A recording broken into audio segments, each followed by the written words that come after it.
दोस्तों नमस्कार, मैं मोहित यादव एसबी न्यूज़ से।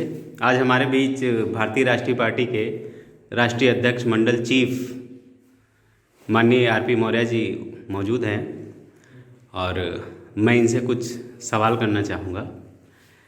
अच्छा मौर्य जी, आप ये बताएं कि आपने इतने ढेर सारे मुद्दे हैं, उनमें सबसे ज़्यादा आपने फोकस किया है जी सर। शिक्षा पर कि इंटर कॉलेज खुलवाएंगे, डिग्री कॉलेज खुलवाएंगे, सबको शिक्षा भी मुफ्त होगी, हॉस्टल की सुविधा होगी।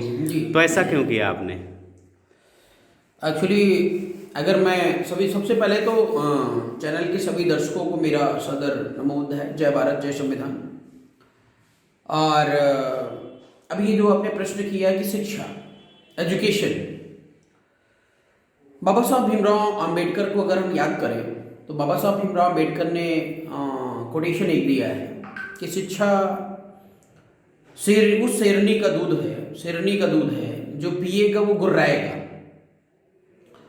और निश्चित तौर पर किसी घर के विकास के लिए, किसी समाज के विकास के लिए, देश के विकास के लिए, या व्यक्ति के पर्सनल एटीट्यूड कह लो, या पर्सनल उसका जो कॉन्फिडेंस है, आत्मविश्वास है, जो उसकी वर्क करने की क्षमता है, डेडिकेशन है, इन सब के पीछे शिक्षा होती है। आज मैं इस काबिल बना हूं कि मैं आपके बीच में अपनी बात को रख पा रहा हूं, तो उसका भी मुख्य कारण शिक्षा है।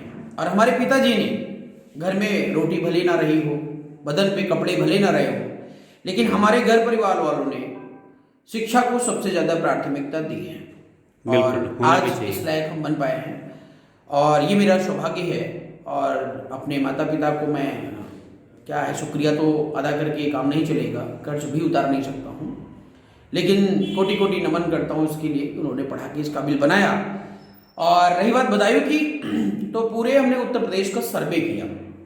सर्वे में हमने पाया कि जो बदायूं जिला है, यहाँ पे बदायूं जिले में लोग गरीब कम हैं, मीन्स लोग खेतीहर हैं, बहुत मेहनत करते हैं, दिन रात खेत में काम करते हैं, पैसे भी मतलब भर का कमा लेते हैं, लेकिन यहाँ पर जो पॉलिटिकल जो डेवलपमेंट होना चाहिए, मतलब नेताओं के चलते जो विकास की जिम्मेदारी है, वो बहुत ही कमजोर पड़ी हुई है। तो उसका मेन कारण है एजुकेशन। जो यहाँ के नेता होते हैं वो भी अनएजुकेटेड होते हैं, 8वीं पास, 10वीं पास। और ये लोग क्या करते हैं, मैं आपको बता दूं, जो बड़ी बड़ी पार्टियां हैं, भ्रष्ट पार्टियां, चोर पार्टियां, उन्हीं में जाकर टिकट ले लेकर के समाज का वोट बेचते रहते हैं। मतलब हर समाज में दलाल नेताओं की कमी नहीं है।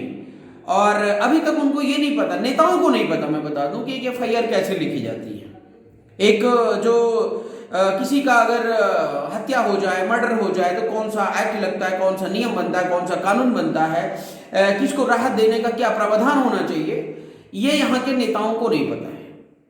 तो जब नेता ही एजुकेटेड नहीं होगा तो वो समाज की एजुकेशन के लिए क्या सोचेगा। बिल्कुल बिल्कुल। और हम लोग भाई एजुकेटेड हैं और पार्टी का गठन जिस पॉइंट को लेकर के हुआ है, ये चीज़ मैं ऑलरेडी आपको बता चुका हूँ कि ये नई पार्टी है।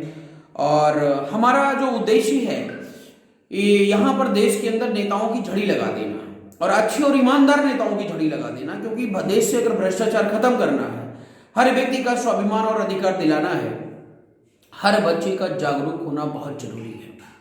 और एक छोटा सा पॉइंट अगर मैं आपको बताऊं तो एक गांव की घटना है और उस गांव में एजुकेशन लेवल इतना डाउन है कि मैं क्या बताऊं कि एक व्यक्ति, एक बच्चा होता है, उसके भाई की डेथ हो जाती है, उसके घर पे मैं 3 बार गया और 3 बार जाने के बाद वो हमारे पास तक आया और उसको जो भी सरकारी सुविधाएं या जो विधायक निधि के माध्यम से या सांसद निधि के माध्यम से जो भी चीजें उपलब्ध हो सकती थी, उसके लिए मैंने उसको बोला कि बेटा तुम जो है पोस्टमार्टम रिपोर्ट और जो कागज होता है, इसका जमीन का कागज है और जिसकी डेथ हुई उसकी फोटो वगैरह मंगवाइए या लेकर के आइए। मतलब मेरे इतने प्रयास करने के बाद वो हमारे सामने बैठ करके बात करने की क्षमता नहीं रखता है।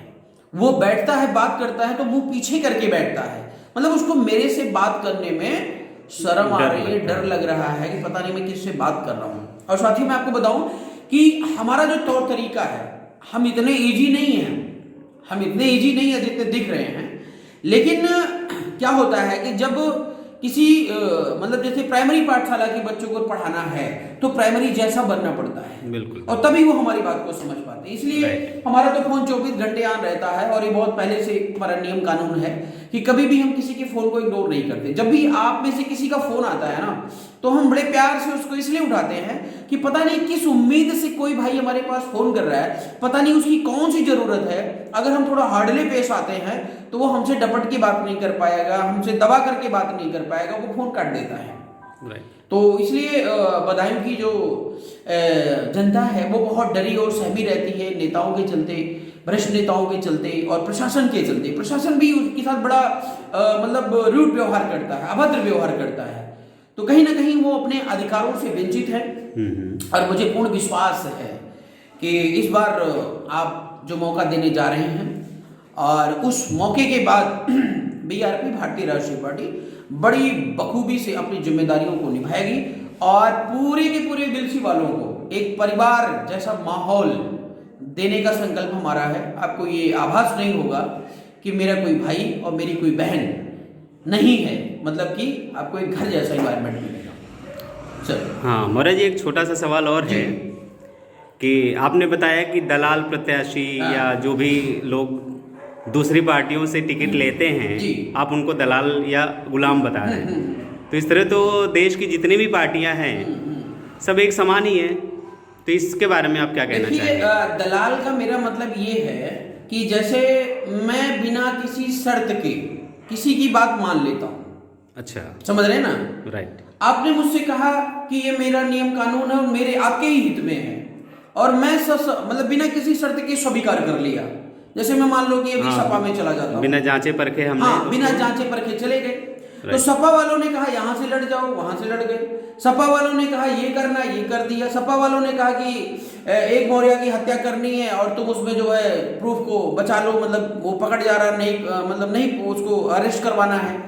मतलब तमाम चीजें हैं कि जो बिना शर्त के और अपने जो दिमाग को है ना वो चेतन में डाल रखकर अचेतन अवस्था में किसी का सपोर्ट करना, ये दलाली होती है। और इसको मैं दलाली इसलिए कहूंगा क्योंकि हर व्यक्ति सही और गलत जानता है कि क्या होता है। फिर भी अगर वो काम करता है तो इसके पीछे क्या होता है, कहीं ना कहीं पैसा मिलता है, कहीं ना कहीं उसका दबाव रहता है, कहीं ना कहीं उसकी मजबूरी रहती है। सो मेनी मतलब रीजंस में भी देर बहुत सारे कारण हो सकते हैं, और जिसके चलते हमने उसकी परिभाषा दी है दलाली का। अब जैसे जो बसपा में जा रहा है, थोड़ी देर के लिए मैं आपको बताऊं कि बसपा में हमारे स्वामी प्रसाद मौर्य, बाबू सिंह कुशवाहा ने 20 साल की सेवा दी, ठीक है ना। सेवा देने के बाद जब इन्होंने अपने अधिकार सम्मान की बात करी तो मायावती ने लात मार के बाहर निकाल दिया। अब जो दोबारा बसपा में जा रहा है तो उसकी बुद्धि तो भ्रष्ट है, बिल्कुल, बिल्कुल सही। अब उसको दलाली बोले, अब उसको मतलब गुलामी बोले, अब जो भी आपको समझना है सर आप समझ सकते हैं। मैं ज्यादा उन पर नहीं जाना चाहता हूं, लेकिन ये पॉइंट है दलाली का। या तो वो व्यक्ति अपने स्वार्थ में लिखता है कि अगले को सिर्फ विधायक बनना, अपना घर बनना है, किसी समाज की नीति, नियम, कानून, संविधान या किसी के अधिकार, स्वाभिमान और सुरक्षा से कोई मतलब नहीं है। यस मौर्य जी, आपने जो हमारे सवाल हैं उनका बखूबी आपने जवाब दिया, इसके लिए एसबी न्यूज़ की तरफ से आपको बहुत बहुत धन्यवाद। बहुत बहुत धन्यवाद। Thank you sir.